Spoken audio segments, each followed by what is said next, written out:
Hello, I'm Bob the Booker and welcome to my channel. And today I just wanted to talk a bit about the books that I've been reading this week. It's been a fun reading week. There's been a lot of book prize reading, so I'm trying to present the books that are not that, just because I'll be talking about the other ones elsewhere. But yeah, really excited to talk a little bit about some of these, and let's get going. Okay, so first up, we've got a short story collection called Monstrum by Lottie. And this kind of came to me via a prize, but I was really blown away by this. I thought this was a particularly interesting set of short stories.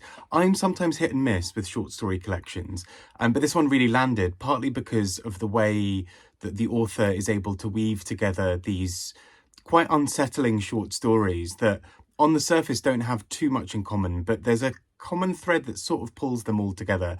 And in many ways that is around illness and pain.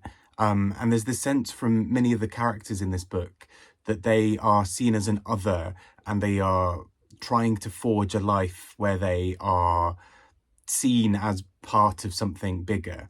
And so one of the most startling stories, I think, for me personally in this list was one that was about 3 or 4 pages long, just called The Pain.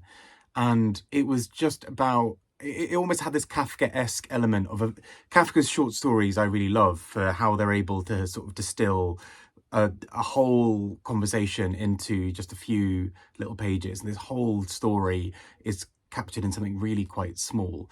And in this, it's just a young boy who suddenly starts going through unbearable amounts of pain, and his dad tries to basically pleads to the gods or to anyone who'll listen for somebody to swap his pain with his child's, so that he's able to experience his child's pain and take that away from him.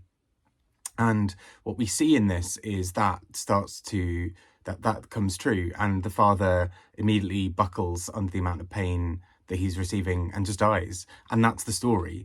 But in another short story in this collection, there is somebody who, as part of a scheme, is able to shed their body, kind of semi like The Substance, but to sort of shed their body, and as a result have a brand new body. And that suddenly means that they are living a pain-free life. They're living with a lot more energy than they had previously, but this other body still exists around them. And so they're constantly made to see this reminder of what could have been. And I found the short stories in this so captivating for how they're able to look at pain and occasionally disability, and also just belonging and various other things, and really weave them together in something really quite startling and difficult to read, but I think so powerful for how crystal clear it is about its mission. And I just thought this was such an exceptional piece of writing. Next up, and something very different, although this book is a novel told through short stories, essentially.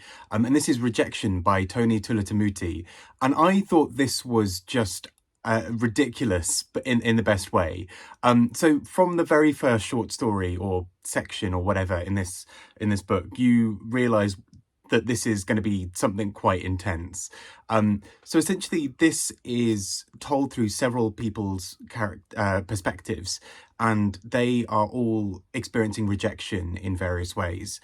And the ways that these sort of unravel are really quite fascinating, partly for what they say about power and gender roles, partly for what they say about the role of the internet or social media within some of these, but also more broadly about kind of human vulnerability within this, and our ability sometimes to overlook things because we want to be in the right. And this particularly is, I think, present in several of these short stories. Or I say short stories, they are written almost like short stories from certain perspectives, but I think some of the characters interweave with each other. And so in some ways it's almost more like girl, woman, other, in the sense that they are separate characters, but there's overlap and they come together a bit. But from the very first one, we see something quite bold and interesting happening. We are hearing this first part through the eyes of a man who is convinced that he has done everything right. He sees himself as a good feminist, but he wants to have sex with a woman and he keeps on being rejected, and he sort of positions it in his mind that he's in some kind of friend zone. I hate that term, but he sort of sees himself as being in that. But then, very interestingly, his true colours show when he becomes rejected, and so we see something in that about masculinity and this sort of fragile sense of self, but also this idea that he thinks of himself as this really good feminist, and really good supporter of women until they don't give him what he wants, in which case he actually then becomes quite vile. And the book is full of characters who take positions like this, or who are interestingly conflicted in other ways. We get another insight into a young man who becomes basically further and further entrenched in thinking about particularly sort of gay erotica and fantasy online, and these very sort of sci-fi ones, and he starts taking commissions to create certain videos. We also then have various characters who are also exploring this. But I think where the book really ramps up and becomes something really quite clever is the whole novel is already so self-aware and is so self-mocking, as in it has moments where it feels like it understands what it's doing and does some kind of recursion thing back to itself to say, isn't this a bit funny and silly? But then the book ends with an author's note that is meant to be some kind of distancing from the work, from the perspective of somebody who is maybe Tony or maybe not Tony Tulathimutte. And then there's something else afterwards, which is a rejection letter from a publisher saying we can't publish Rejection because of these reasons. And they write a small letter that outlines all of this thing, but it also sums up essentially the book. It then becomes a meta-analysis or a meta-essay style thing on the book that it's just followed.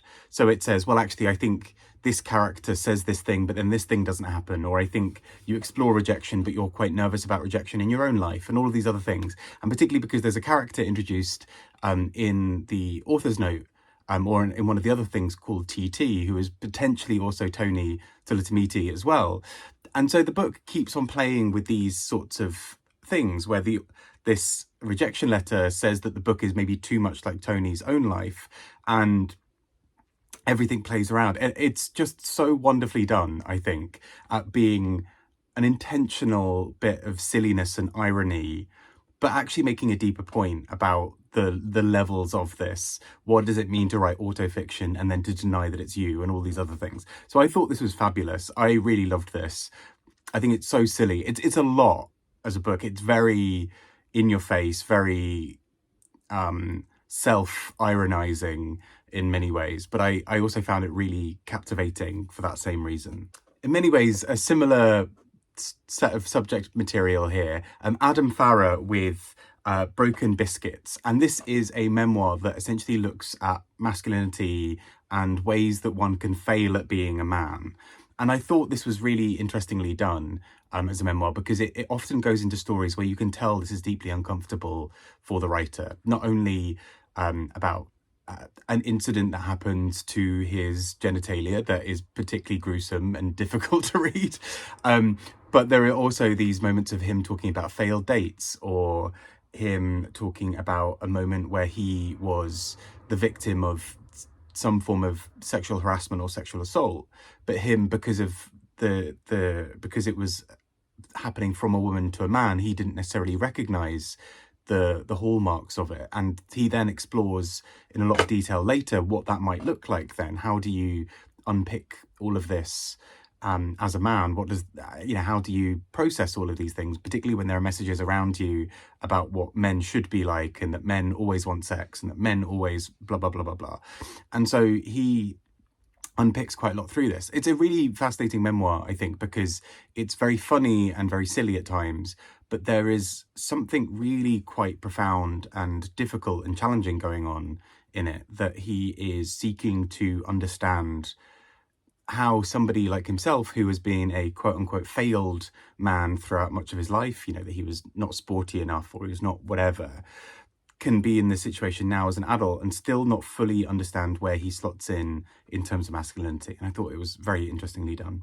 And last but not least, a particularly raucous book, and you wouldn't expect anything less from Edmund White. And this is The Loves of My Life, which he has given the subtitle of a sex memoir. And that is very much what this is. It is essentially Edmund White talking about all of his flings and relationships and sexual encounters all the way through his life, and particularly sort of some meditations of what it is like now to be having sex in his 80s and all these other things. It's as that would all suggest, he does not really hold back. And if you've read anything by Edmund White, he's not really a fan of subtlety with these things. He doesn't sort of hover around these issues. There are detailed and lengthy depictions and descriptions of sex in this book. If that is not your thing, fine, probably not your book. In that sense, he is very unabashed about this, and there's something really refreshing actually about reading somebody talk about sex so openly and so unapologetically.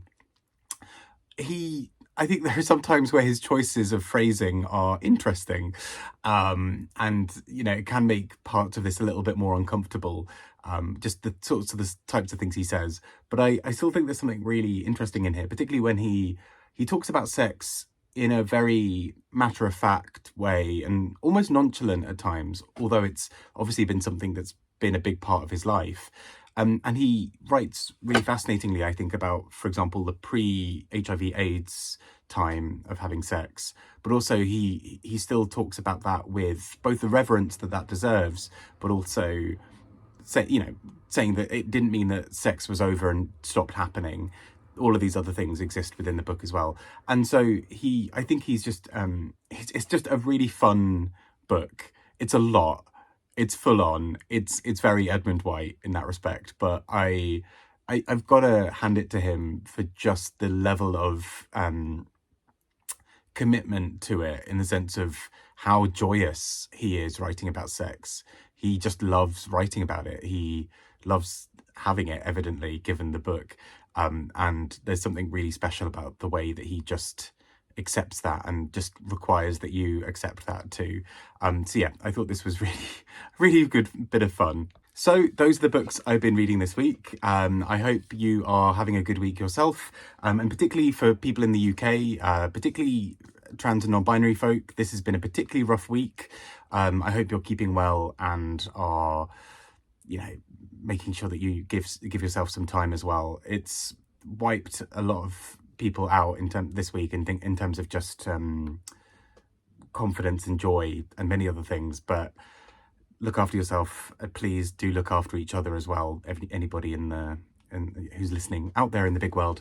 And yeah, have a fantastic week. I hope you're keeping really, really well. And yeah, have a fantastic one. Bye-bye.